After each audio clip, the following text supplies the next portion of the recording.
Bismillahirrahmanirrahim. Assalamualaikum warahmatullahi wabarakatuh. Okey, kita bertemu lagi untuk pembelajaran pada hari ini. Okey, dengan pelajaran kita, iaitu Teknologi Maklumat dan Komunikasi tahun 6. Okey. Jadi sebelum kita mulakan, cikgu nak semua rujuk pada buku teks mesti ada buku teks di sebelah, buku teks Teknologi Maklumat dan Komunikasi tahun 6, tajuk kita pengatur caraan.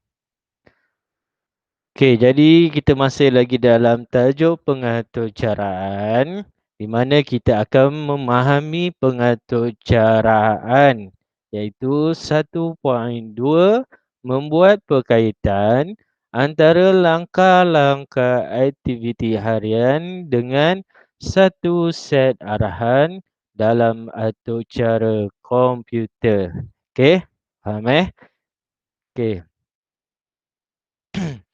Okey, jadi, sebelum kita mulakan, cikgu nak ulang kembali apa maksud pengaturcaraan. Okey, pengaturcaraan ataupun atur cara komputer merupakan satu set arahan mengikut urutan yang mengarahkan komputer membuat sesuatu.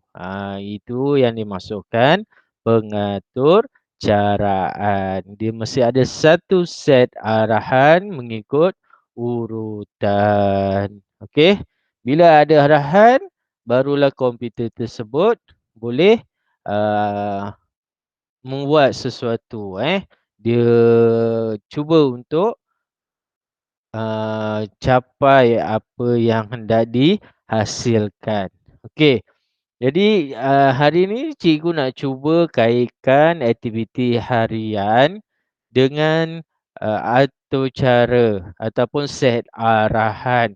Okey, banyak aktiviti harian, awal ni sebenarnya adalah atur cara. Okey, jadi semua murid boleh lihat buku teks di muka surat 5, iaitu di mana perbualan antara Nania dan ibunya.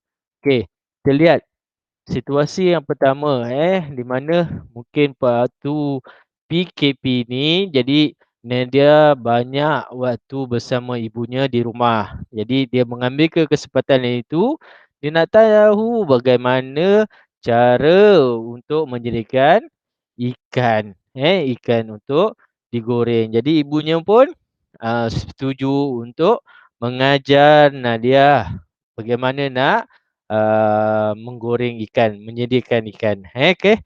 Yang kedua, okey, yang kedua, situasi yang kedua ibu dia kata, kita kena buang sisik ikan. Jadi Nadia pun perhatikan apa yang ibu dia lakukan.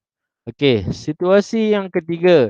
Kemudian ibu dia mengatakan belah bahagian perut ikan. Okey, jadi perut itu pun dibelah. Okey, Nadia dia tengok juga sebab tu dia tanya apa selepas dah belah perut kena buat apa? Itu dalam situasi keempat. Okey, selepas dah belah perut ikan, kita keluarkan isi perut dan insang, kita buang.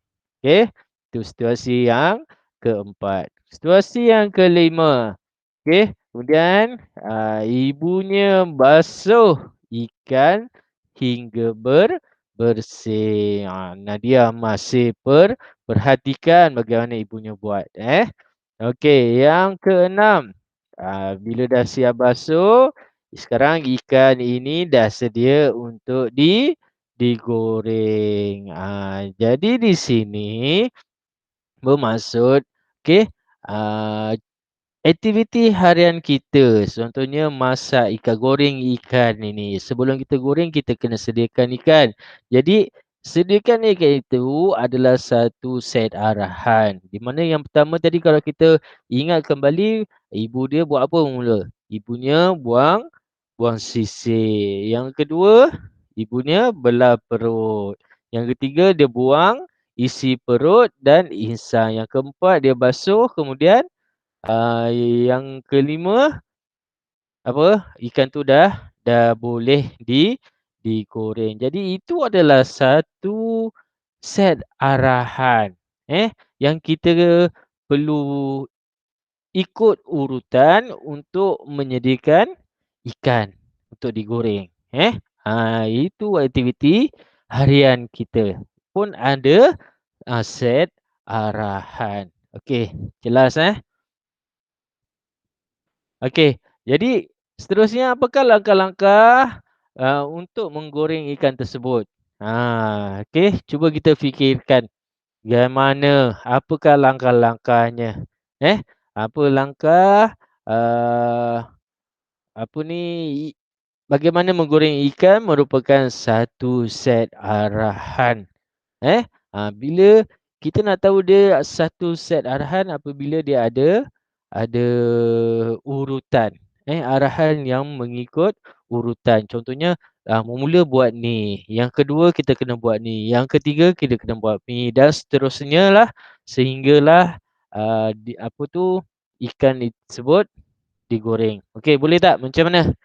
Okey, jadi cikgu tolong, okey, langkah-langkah cara menggoreng ikan. Okey, yang pertama, panaskan kuali.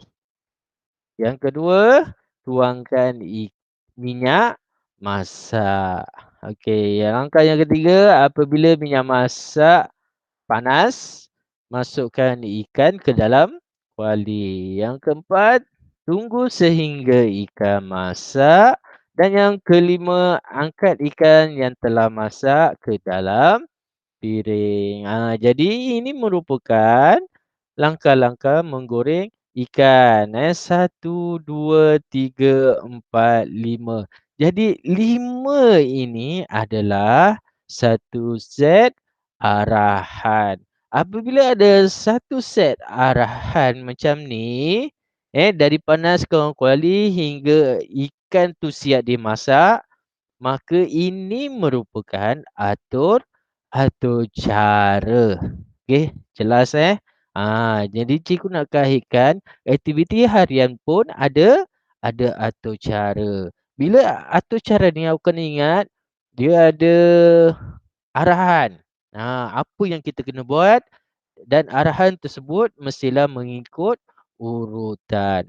Itu dinamakan atur cara. Kalau kita balik kepada, peralatan, contohnya peralatan, apa ni, komputer, okey. Apa atur cara dia? Macam mana kita nak gunakan, komputer? Jadi mula kita buka komputer, okey, kita onkan switch, kita tekan butang on, okey, tunggu sehingga, apa monitor tu menyala dan barulah kita boleh gunakan komputer tersebut. Itu dinamakan atur cara. Jadi dalam kehidupan ataupun aktiviti seharian kita pun mempunyai atur cara. Okey, jelas.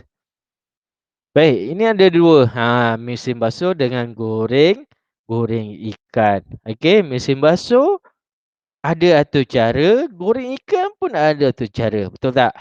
Eh? Betul. Jadi soalan dia, apakah persamaan di antara atur cara komputer dalam mengendalikan mesin basuh dan langkah-langkah menggoreng ikan?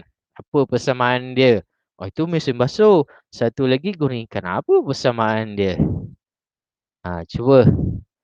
Ya, okey. Jadi persamaannya ialah kedua-duanya mempunyai satu set arahan yang mengikut urutan. Okey, jelas. Maksudnya di sini, jadi mesin basuh dengan ikan, goreng ikan ni dia ada satu set arahan.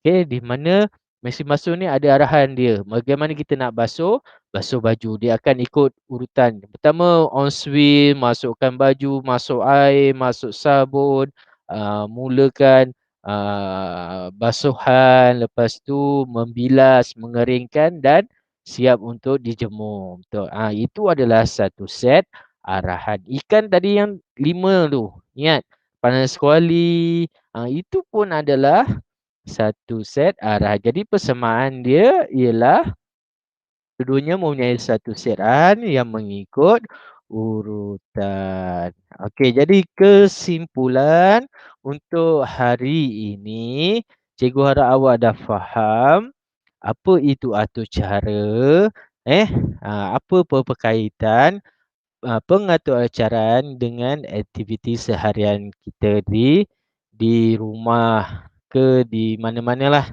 Okey. Jadi cikgu harap semua dah faham apa itu pengatur caraan. Okey. Jadi sebagai latihan, okey, cikgu nak awak buka muka surat 8 dalam buku teks TMK. Okey, jadi cikgu nak awak salin ni. Okey, menyusun langkah-langkah aktiviti harian dan set arahan. Okey, yang atas ni adalah jawapan dia. Jadi awak kena lengkapkan dia. Di mana ini adalah set arahan bagaimana kita nak apa ni, basuh baju menggunakan mesin basuh automatik. Ni untuk mesin basuh automatik. Jadi dia ada step dia, langkah-langkah dianya yang kita perlu ikut ataupun awak tengok dia punya anak panah ni. Anak panah menunjukkan dia punya langkah-langkah dia yang kita kena buat. Sampailah pakaian tu siap untuk kita apa, sidai kemudian, siap dicuci lah maksudnya. Okey. Jadi jelas.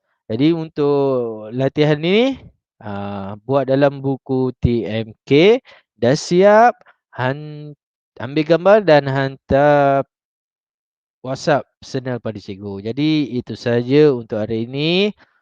Kita bertemu lagi dalam kelas yang berikutnya. Okey. Cikgu harap semua faham. Okey. Assalamualaikum warahmatullahi taala wabarakatuh.